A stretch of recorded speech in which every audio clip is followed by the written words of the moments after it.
إن الحمد لله نحمده ونستعينه ونستغفره ونعوذ بالله من شرور أنفسنا ومن سيئات أعمالنا من يهده الله فلا مضل له ومن يضلل فلا هادي له أشهد أن لا إله إلا الله وحده لا شريك له وأشهد أن محمدا عبده ورسوله يا أيها الذين آمنوا اتقوا الله حق تقاته ولا تموتن إلا وأنتم مسلمون يا أيها الناس اتقوا ربكم الذي خلقكم من نفس واحدة وخلق منها زوجها وبث منهما رجالا كثيرا ونساء واتقوا الله الذي تساءلون به والأرحام إن الله كان عليكم رقيبا يا أيها الذين آمنوا اتقوا الله وقولوا قولا سديدا يصلح لكم أعمالكم ويغفر لكم ذنوبكم ومن يطع الله ورسوله فقد فاز فوزا عظيما أما بعد إن أصدق الحديث كتاب الله وخير الهدي هدي محمد صلى الله عليه وسلم وشر الأمور محدثاتها وكل محدثة بدعة وكل بدعة ضلالة وكل ضلالة في النار. Mtendo gonna marunji era majuvuga Allah subhanahu wa ta'ala tumutendereza ne tumusutana go tumwanjagira sokusasana mirembe kumbaka Muhammadin sallallahu alaihi wasallama oyogo yatutumiranga kya kusasira eri ebitonde byonna tumuwanjagira tasumbistani alime okubanga atulabankanya. Naam, tulina wano ku bibuuzo nga ebibuuzo ebyo bimu ku ebyo ebitubuuzibwa twagala okugezaako okubyanukula ebyo tulinako obusobozi.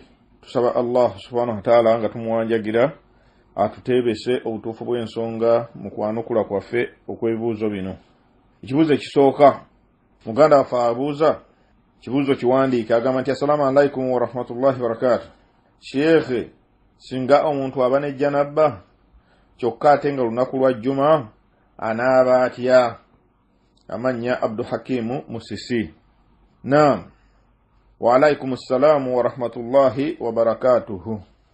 Ekyokuddamu ku nsonga eyo wa billahi tawfiq, ensonga y'okunaaba ku lunaku lw'ejjuma ng'osangiddwa ng'olina janaba erimuko khilaafu wakati w'abamanyi.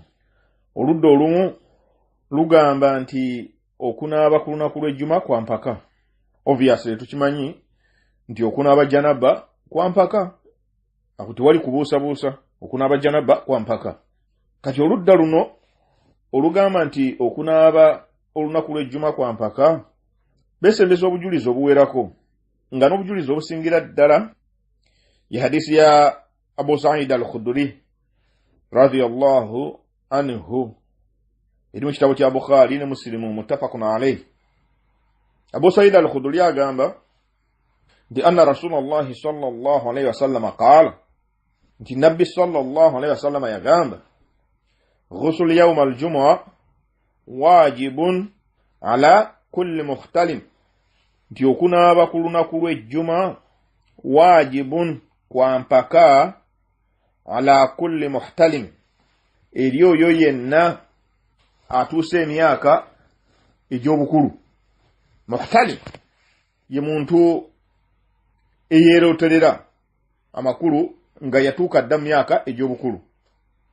Oyo yenna kuba okweroterera kamu ku bubonero obutulaga nti nno omuntu akuze kati ekkalaamu etandise okumuwandiikako. N'olwekyo oyo yenna atuuse emyaka egyo okunaaba ku lunaku lw'ejjuma kumukakatako kwa mpaka. Wafi riwaya mu riwaya endala nga onorawi anyumyanga ajja ku Abu Sa'id al-Khudri ayitibwa Amr ibn Salim al-Ansari yagamba nti amma al-ghusl wabula ku okunaaba fa ashhadu annahu wajibun, mpa obujulizi nenkakasiza ddala nti kwa mpaka.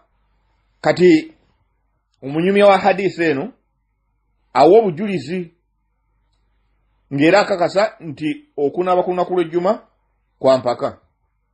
Kati besembesa hadisi endala, hadisi ya Ibn Umar, besembesa hadisi endala, hadisi ya Ibn Umar radiyallahu anhuma ng'anyumya nti olunaku lumu kitaawe yali ali emimbali ng'asoma khutuba, omu ku bamuhajirina al-awwalina najja. Mu riwaya endala kigambibwa nti yali Uthman ibn Affan radiyallahu anhu. kati bwayingira mu masjidi ya Jaleti Umar ibn al-Khattab kyava mubuuza Umar yayimiriza ku yali ayogera yali asoma khutuba namubuuza ayyatu sa'atin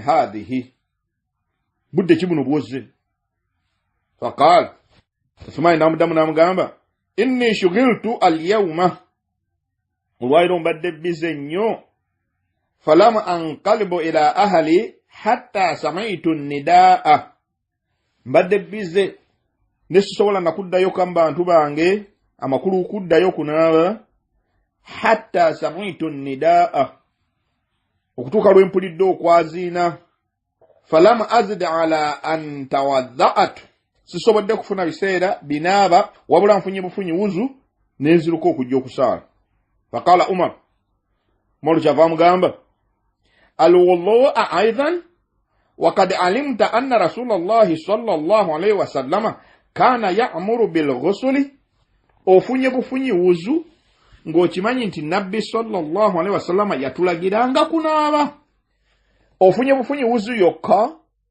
ng'okimanyi bulungi nti nabbi sallallahu alaihi wasallam yatulagiranga okunaaba hadisi eri mu Bukhari ne Muslim muttafaqun alayhi kati hadisi ezo abamanyi bazoogererako ebigambo bingi kati ate abamanyi abagamba nti okunaaba ku lunaku lw'ejjuma si kwa mpaka bagamba ku hadisi eno nti olabye okunaaba kuno singa kwali kwa mpaka Umar ibn al-Khattab omusajja ono yani mugabe genda onaabe bano babaddamu ne bagamba nti olidde baali mu kutuba ya jjuma tukimanyi bulungi mu usul fiqh ebibi bwe bijja bibiri otwalako ekisinga obutono kati wano waliwo okuleka ejjuma okugenda okunaaba ejjuma ne muyitako oba okusaala ejjuma nga tanaabye okugenda okunaaba ejjuma ne muyitako ogwo musango munene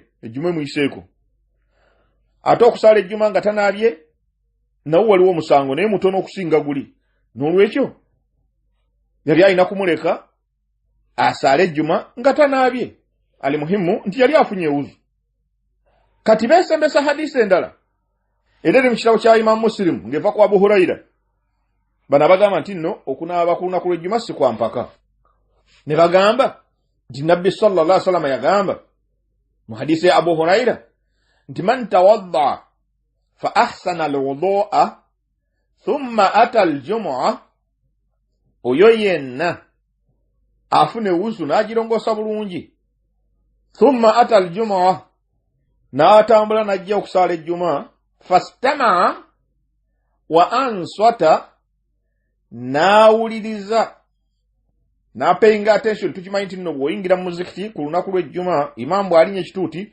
oyina kumuwa attention oyina kumutunuulira oyina kuwuliriza bigambo bino naye abantu bangi tebafaayo obeera mu muzikiti ennaku zino olaba ng'omuntu ali ku simu ngeri imamu ali mu kusoma kutuba fastana wa answata n'abeera attentive n'awuliriza imamu byayogera wa answata n'asirika omuntu oyo gufira lahu ma bainahu wa baina aljumu'ati wa ziyadatu 3 ayyamin omuntu ono asonyiwa ebibi bya nnaku 10 asonyiwa ebibi ebiri wakati w'ejjuma eno n'ejjuma eddako wa ziyadatu 3 ayyami ne mweyongeramu n'ennaku endala 3 amakulu asonyiwa ebibi bya nnaku 10 tukimanyi bulungi nti ekirungi kyokola ofuna 10 n'olwekyo nabbi sasama kyava akugamba nti kweyongerako n'ennaku endala 3 niziwere ennaku 10 osonyiwa ebibi bya nnaku 10 waman massa alhaswa kino kitundu era kya hadisi waman massa alhaswa faqad laga oyo yenna akwata obuyinja naddaawo okuzanyisa obuyinja kati muzikiti gyaffe tekikyali mu buyinja giri mu biwempe naye otunira omuntu ng'ali ku kiwempe agenda asikaasika ekiwempe nabisasanga nti oyo yenna akola ekyo abeera azanyidde mu jjuma kati bwe abanga oyo bw'atyo Nabbi sasa magambye nti azanyidde mu jjuma kati ate gwe ali ku simu oli ku WhatsApp otunulira bigenda maaso eno ngoli mu kutuba ya jjuma subhanallah Allah tutaase bannange naye omulembe gwe tuliko ebintu sibyangu n'olwekyo hadisi eyo kye twagalamu ki nti oyo afunye wuzu n'agirongoosa bulungi n'ajja okusala ejjuma kati bagamba nti Nabbi sasa mulaba yagamba nti oyo afunye wuzu teyagamba oyo anaabi afunye wuzu n'olwekyo muganda wange abuze ekibuzo kino obwe bumu ku bujulizi abamanyi bwe beesembesa ku nsonga eyo naye nga abamanyi boogererako ebigambo bingi n'olwekyo nze nagenda ne kawulu egamba nti okunaaba ku lunaku lw'ejjuma kwa mpaka era nga eyo ye kawulu ya Sheikh Al-Albani rahimahullah n'olwekyo muganda wange onaaba otya onaaba ennaaba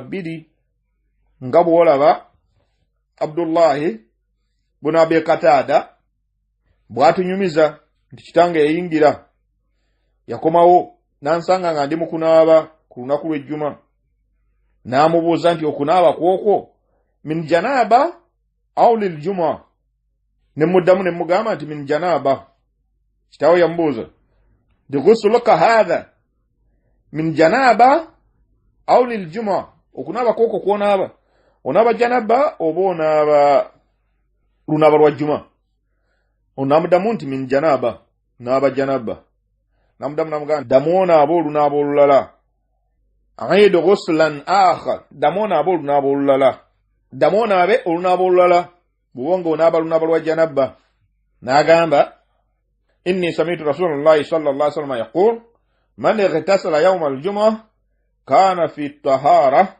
ila al-jum'ati al-ukhra oyo yenna anaaba olunaaba lw'olunaku lw'ejjuma abeera ku butukuvu okutuusiza ddala ku jjuma endala ejja abeera ku butukuvu okutuusiza ddala ku jjuma endala ejja n'olwekyo muganda wange obwo bwonna bujulizi obulaga nti bw'obeera onaaba ennaaba bbiri olunaaba olwa janaaba n'olunaaba olw'olunaku lw'ejjuma kati abamanyi bano abagamba nti okunaaba kuno si kwa mpaka bagamba nti bw'obeera nga olina janaaba ate ng'oyagala n'okunaaba olunaaba lw'ejjuma onaaba olunaaba lumu n'enniya bbiri amakulu obeera n'enniya ey'okunaaba janaaba n'enniya ey'okunaaba okw'ejjuma ani muhimu nti njagadde kulaga saidi zombi ozitegeere naye nga nze nga bwe nkugambye nagenda n'oludda olugamba nti okunaaba kuno kwa mpaka era olina okunaaba ennaaba bbiri biidhinillah wallahu alam wa billahi at-tawfiq barakallahu fikum wa jazakumullahu khairan. Naam, ombuzo omulala yabadde muganda waffe Bashir era nga yabadde abuuza bw'ati. Assalamu alaikum wa rahmatullahi wa barakatuh. Mwasuze mutya bakadde bange mwenna abali ku mukutu guno nebaza ba Sheikh baffe olw'omulimu omulungi amakulu ge batukolera okubanga batuyigiriza obusiraamu bwaffe. Saba Allah tubeere nga tubikolerako ate Allah subhanahu wa ta'ala nannyini buyinza abeere nga abasasula mu musira fi dunya wal akhira naffe atusasulemu olw'okubanga tuyiga eddiini yaffe. Kakati barakallahu fiikum wa jazakumullahu khaira. Nina ebibuuzo byange nga bibiri Sheikh nsaba kubanga nnanukulwa. Ekibuuzo ekisooka nali mpulirako ku musomo gwa Imaamu Kyeyune lumu n'agamba nti kale kagamba yalamula n'agamba nti mama Omubaka sallallahu alaihi wasallam ne taata we bamuliro bw'atyo bwe yakyogera n'agamba muliro n'agamba tekisimatuse busimatusi ba mu muliro kubanga baafa si basiraamu kakati mbuuza kubanga ye Allah musaasizi asobola okusaasira oyo gw'aba ayagadde kukiraba naye njagala kunnyonnyokamu mu nsonga eyo ddala kituufu ekyo Imam Kyeyune kye yayogera. Ekyokubiri, omusajja bw'abanga abadde n'abakyala be bana ku nsi ate nga tukimanyi bulungi nnyo omuntu twasomesebwako ne tugambibwa nti omusajja bw'alifa nga mulongoofu ajja kuba oba omukyala n'omukyala nga naye yali mulongoofu mukyala we Allah gw'agenda okubeera nga amuwundira abeere naye mu jjana. Omusajja gw'alisembayo okubeera naye ku nsi bwentyo bwe nakikola ki bwe nakiwulira.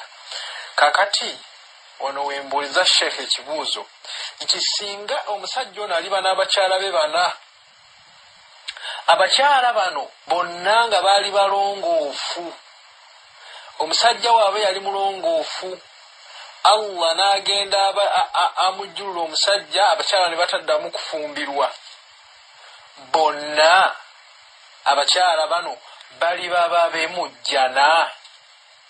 Wa barakallahu fiikum wa jazakumullahu khaira. Kyekyo ebibuuzo byange nasanyuka nga nyanukuddwa. Wa hadha assalamu alaikum wa rahmatullahi wa barakatuh. Naam. Wa alaikum assalamu wa rahmatullahi wa barakatuh. Ebibuuzo byo byombi bitegerekese bulungi. Ebibuuzo byo byombi bitegerekese bulungi. Ekibuuzo kisooka obuuza nti wawulira Imam Kyeyune ng'asomesa n'agamba nti bakadde ba Nabbi sallallahu alaihi wasallama abazadde be ba mu muliro, n'agamba nti tekimusimattuse. Muganda wange, nga sinaba kuddamu kibuuzo ekyo, lwaki tewakkiriza omuwalimu bye yakugamba ng'akugambye nti tekinsimattuse? Amakulu akkakasa, akkakasa. Omuntu gw'otalinamu kubuusabuusa mu bigambo byayogera okuva emabega, lwaki ekyo kigaana? Anyway, ekyokuddamu ku nsonga eyo, wabillahi tawfiq, nti Imam Kyeyune kye yayogera kituufu, kuba kiviira ddala mu kamwa ka Nabbi sallallahu alaihi wasallama. Hadisi bbiri ezitulaga nti bakadde be bombi bali mu muliro, zombi ziri mu kitabo kya Imam Muslim. Hadisi ya Anas bin Malik radiyallahu anhu agamba nti anna rajulan, omusajja yajja awali Nabbi sallallahu alaihi wasallama. Qala anna rajulan qala, omusajja yajja wa Nabbi sallallahu alaihi wasallama n'agamba nti ya Rasulallah, wayo mbaka wa Allah, aina abi, taata wange aliriddawa. Aina abi, taata wange aliriddawa. Qala fi nnaari, Nabbi sallallahu alaihi wasallam n'amugamba nti ali mu muliro. Falamma kaffa da'ahu, omusajja tekyamuyisa bulungi, kyava akyuka n'atambula n'agenda. Kati aba agenda, da'ahu, Nabbi sallallahu alaihi wasallam n'amuyita, n'amugamba komawo. Faqala, n'amugamba inna abi wa abaka fi nnaari, mazima ddala taata wange ne taatawo bali mu muliro. Owulidde? Inna abi wa abaka fi nnaari, hadisi mu kitabo kya Muslimu, genda ogikebere. Taata wange, mazima ddala taata wange ne taatawo bali mu muliro. Iyi hadisi emu etulaga taata we nti ali mu muliro. Hadisi eyokubiri, hadisi ya Abu Huraira radiyallahu anhu. Abu Huraira atunyumiza, ono tumumanyi bulungi Abu Huraira radiyallahu anhu, agamba nti zaara Nabiyyu sallallahu alaihi wasallama qabra ummihi. Nabbi sallallahu alaihi wasallama yakyalira, yagenda okulambula entaana ya maama we. Balina gye bali bava ne bakyamawo nnyina we bamuziika. Fabaka ar-rasulu sallallahu alaihi wasallama, Nabbi sallallahu alaihi wasallama n'atandika okukaaba. Wa abka man hawlahu, n'abaamuli okumpi abaali bamwetoolodde basahaba be abaali naye nabo ne batandika okukaaba. Faqaala, n'agamba استأذنت ربي في أن أستغفر لها فلم يأذن لي. nsabye Allah subhanahu wa ta'ala anzikirize an astaghfira laha mberenga musabira falam ya'dhan li, naye Allah subhanahu wa ta'ala tanzikiriza kubeera nga musabira. wasta'dhantuhu fi an azura qabraha fa adhna li, nemusaba anzikirize mberenga nambula kabuli ye nanzikiriza. yamusabye okumusabira n'agaana, n'amusaba alambule kabuli ye n'amukkiriza. kati nabbi sasama kikimukaabya okuba nti nno Allah amulaze nti nno maama we wa muliro teri kumusabira, yafa mukafiri. bwe yali amaliza hadisi eyo n'atugamba nti fazurul kubura, bannange mulambulenga entaana, mulambulenga limbo, fa innaha tudhakkiru almauta, buli lwolambula limbo kijja kujjukiza okufa, ojja kwebuulirira. olabye nabbi sallallahu alaihi wasallam asabye Allah subhanahu wa ta'ala abeerenga amukkiriza abeerenga asabira maama we n'agaana. asabye Allah kkiriza asabire maama we n'agaana. lwaki yagaana? ddayo mu surati Tauba aya 13, ma kana linnabi walladhina amanu an yastaghfiru lilmushrikina, tekigwanidde eri nabbi, tekikkirizibwa eri nabbi n'abakkiriza bonna an yastaghfiru lilmushrikina, okuba nti basabira abakafiri abafudde nga bagatta ku Allah subhanahu wa ta'ala n'ekintu ekirala. walau kanu uli qurba, owulira, walau kanu uli qurba, ne bwe babeera baaluganda ab'okumpi ennyo nga bw'olaba oyo maama we.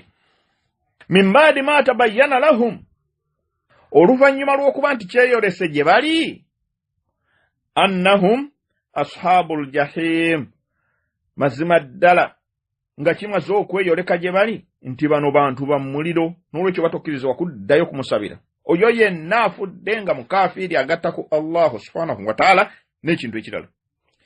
aya yakkira kuki? ku Abu Talibi, taata wa nabbi sallallahu alaihi wasallama omuto, nga ye taata wa Ali ibn Abi Talibi. kasita yafa ng'afiiridde ku millati, ng'afiiridde ku millati Abdul Muttalibi, khalas nabbi sasama yagamba nja kusigala nga musabira mpaka lwe naagaanibwa. Allah subhanahu wa ta'ala nasse etteeka eryo, Allah subhanahu wa ta'ala nasse etteeka eryo. n'olwekyo muganda wange obunkakasa bujulizi obukumala okulaga nti bazadde ba nabbi sallallahu alaihi wasallama bamuliro. ekibuzo ekyokubiri, wabuziza ti omusajja abadde n'abakyala be bana biizinillah, omusajja ono afudde, Allah subhanahu wa ta'ala amujjuludde, abafu abakyala be bano bawangadde tebazzeemu okufumbirwa mpaka nabo Allah subhanahu wa ta'ala lwabajjuludde. omusajja ono Allah amuwadde ejjana, abakyala be bano alibeera nabo mu jjana. ekyokuddamu wabillahi tawfiq nti ye agenda kubeera n'abakyala be bano mu jjana. tewaliwo nsonga lwaki Allah subhanahu wa ta'ala amugaana oba amuziyiza okubeera n'abakyala bano mu jjana. ate si be bokka abo, nabali bamaaso ndege, nabo ogenda kubeera nabo biizinillah, nga n'abakyala bano bonna obayina. bano abakyala bano boolaba bano, Allah subhanahu wa ta'ala agenda kuddamu abawunde buto abalungi ye kyotalabanga, abawunde abalungi ye kyotalabanga. omusajja bw'alibanga yali waggulu mu madaala aga waggulu, nga bano abakyala be bali mu madaala ga wansi, abakyala bano bagenda kulinnyisibwa amadaala batuuke ku levo y'omwami.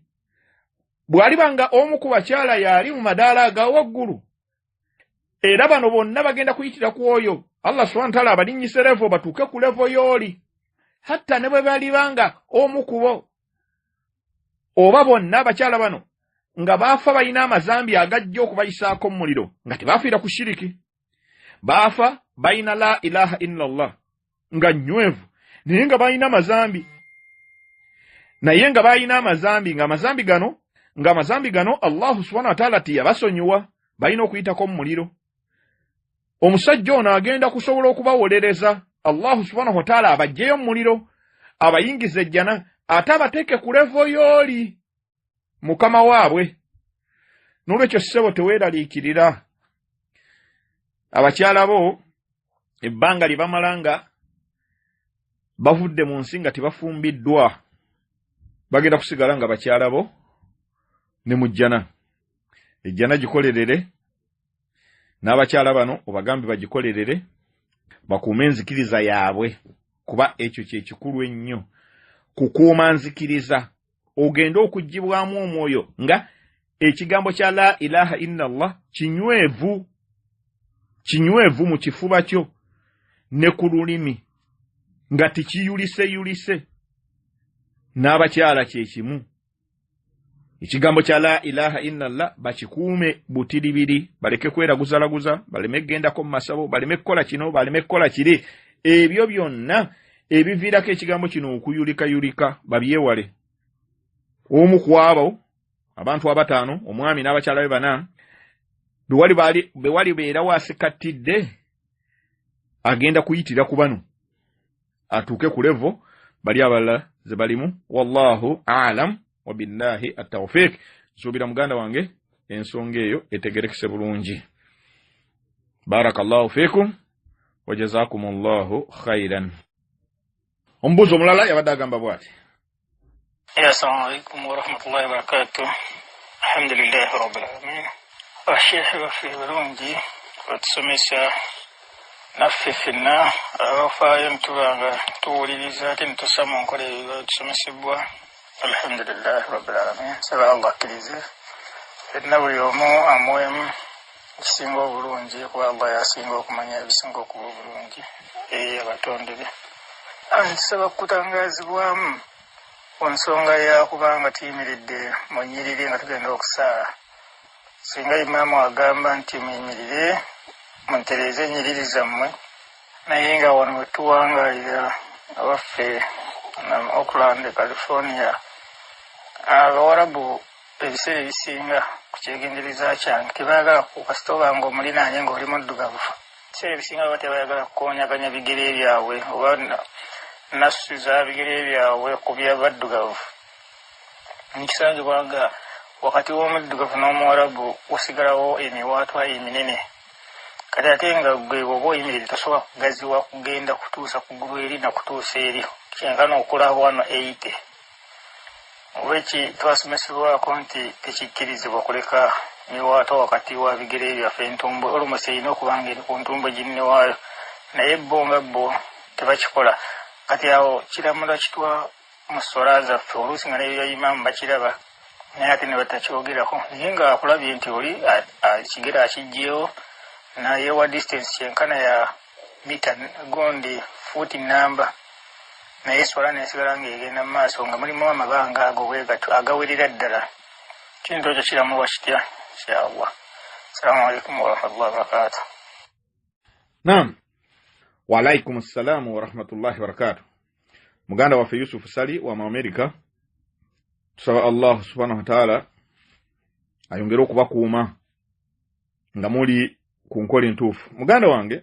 ensonga gy'obuzizaako nkulu eriko ebigambo bya nabbi sallallahu alaihi wasallam ebikambwe nabbi sallallahu alaihi wasallam teyatandikanga swala okujjako ng'amaze okukakasa nti abantu baterezeza ennyiriri era yabagambanga sawu sufufakum mutereze ennyiriri zammwe sawu sufufakum mutereze ennyiriri zammwe fa inna taswiyata as-saffi oba fa inna taswiyata as-sufuf oba fa inna taswiyata as-sufufa min tamami sola mukutereze ennyiriri mazima ddala mukutereze ennyiriri kimu kubituusa esswala.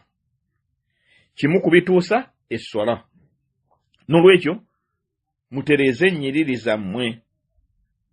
Nabbi sallallahu alaihi wasallama bw'atyo bw'agamba mu hadisi ya Anas ibn Malik.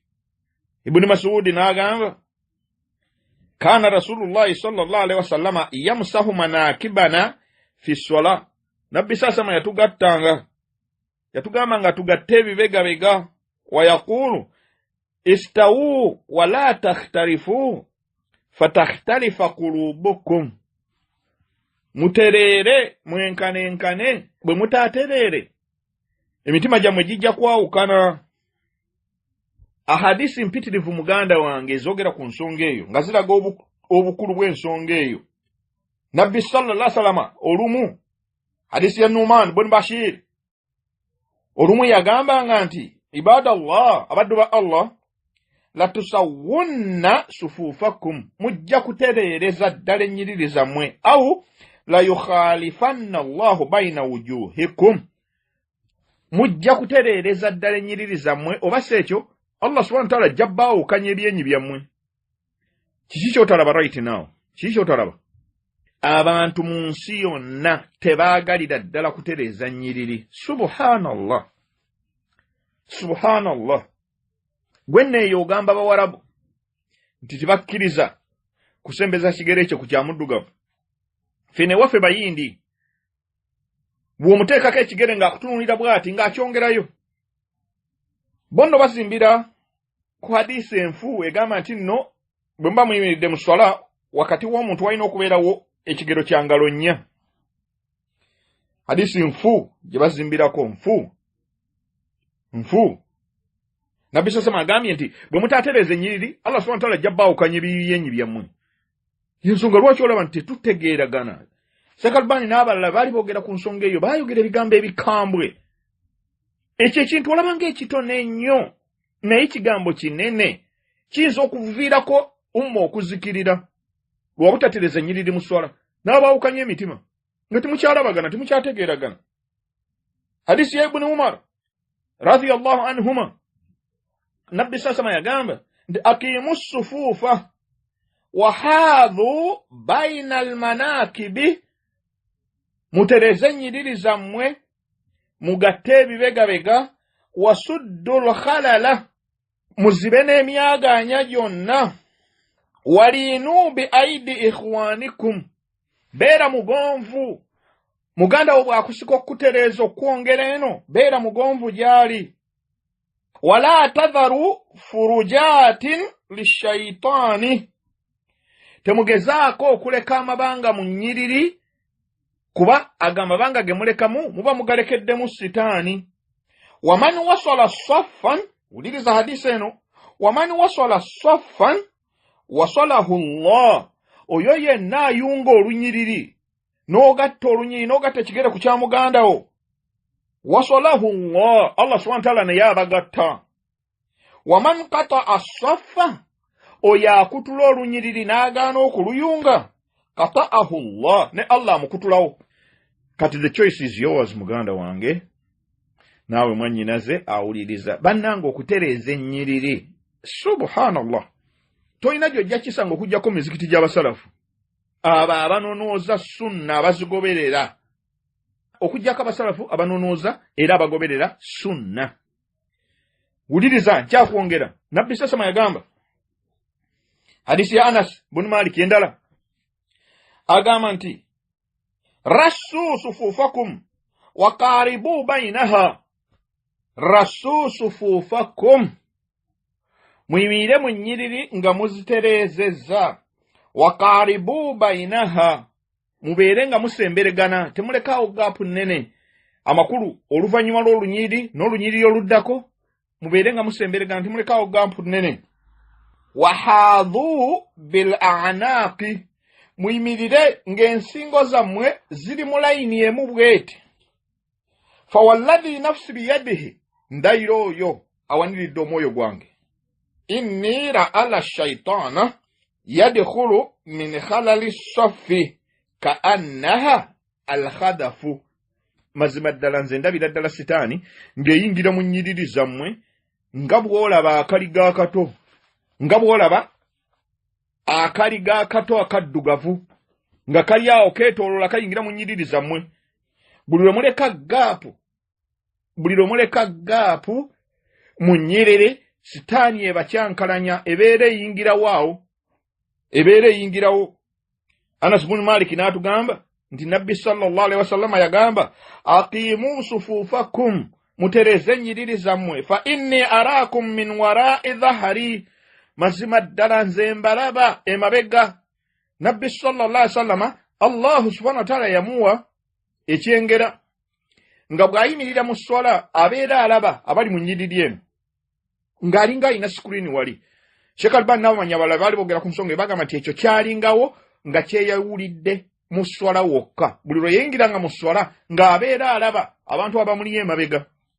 N'olwekyo nze mbalaba, mutereze ennyiriri zammwe. Agamba nti wakaana ahaduna, ono Anas bin Malik anyumya, wakaana ahaduna yuluziqu mankibahu bimankibi sahibihi. Walabiranga ddala omusajja omumufe ng'ateeredde ddala ekibegabega kye ku kibegabega kya muganda we. Wakadamahu bikadamihi, kibegabega ku kibegabega, ekigere ku kigere. An-Nu'man bin Bashir naye n'ayongerako n'agamba nti ra'aytu rajula minna yalziqu ka'bahu bika'bi sahibihi. Owulira? Anas bin Malik agambye ekigere, kadamahu bikadamihi, nga ekigere ku kigere kya munne. Ono Numani n'atuwera ddala butya bwe tutereeza kisinziiro ku kisinziiro, nti nalabiranga ddala ng'omusajja atadde ekisinziiro ku kisinziiro kya muganda we amuliraanye. N'olwekyo muganda wange kimanye, ezo hadisi nyingi muzo ziri mu mutafakun alayhi, nga ziri mu Bukhari, nga ziri mu Muslim n'ebitabo ebirala. Hadisi zonna ntuufu ze nkuwadde, hadisi zonna ntuufu. N'olwekyo tutereeza tutya ennyiriri, tugatta ekigere ku kigere nga tutandikira ku kisinziiro, so si naswi ku naswi ng'abasinga obungi bwe twamanyira mu naswi ku naswi. Lwaki bw'onookola naswi ku naswi ebyegabega tebijja kukwatagana n'ensingo Nabbi sallallahu alaihi wasallam agambye nti zirina kubeera mu layini emu, tezijja. Lwaki? Nti omusajja alina ekigere ekimpi, gwe olina ekigere kiwanvu. Kati bwe munaagatta naswi, bode ye ejja kubeera mu maaso, temujja kubeera ku level emu. So ng'ate bwe munaagatta ebisinziiro, kuba ojja kusanga nga ahadisi mpitirivu ezoogera ku nsonga eyo. Waliwo ezoogera entumbwe ku ntumbwe, basahaba nga banyumya nti ng'entumbwe ekwataganye n'entumbwe ya muganda we. Ojja kusanga endala nga zigamba obukongovule. Kati bwe muba mugattidde eno ku bisinziiro, obukongovule buno bubeera wamu. So bwe munaagattira ku naswi, akakongovule kono kajja kubeera mu maaso. Lwaki? Ekigere kye kimpi. N'olwekyo ebigere tubigattira ku bisinziiro gye tutandikira. Ekigere ku kigere, tewali kulekawo gaapu wakati w'ekigere. Ate tetugaziwa nnyo, kuba bw'onoogaziwa ennyo, bw'onoogenda okutama wakati wano wajja kujjawo gaapu. Kyova olaba abasahaba baabeeranga kumu, kalbuniyani, nga bw'olaba omuzimbo. Kyova olaba nti nno abamanyi batuleetera aya eri mu surati Saf egamba etya, inna Allaha yuhibbu alladhina yuqatiluna fi sabilihi saffan ka'annahum bunyanun marsus.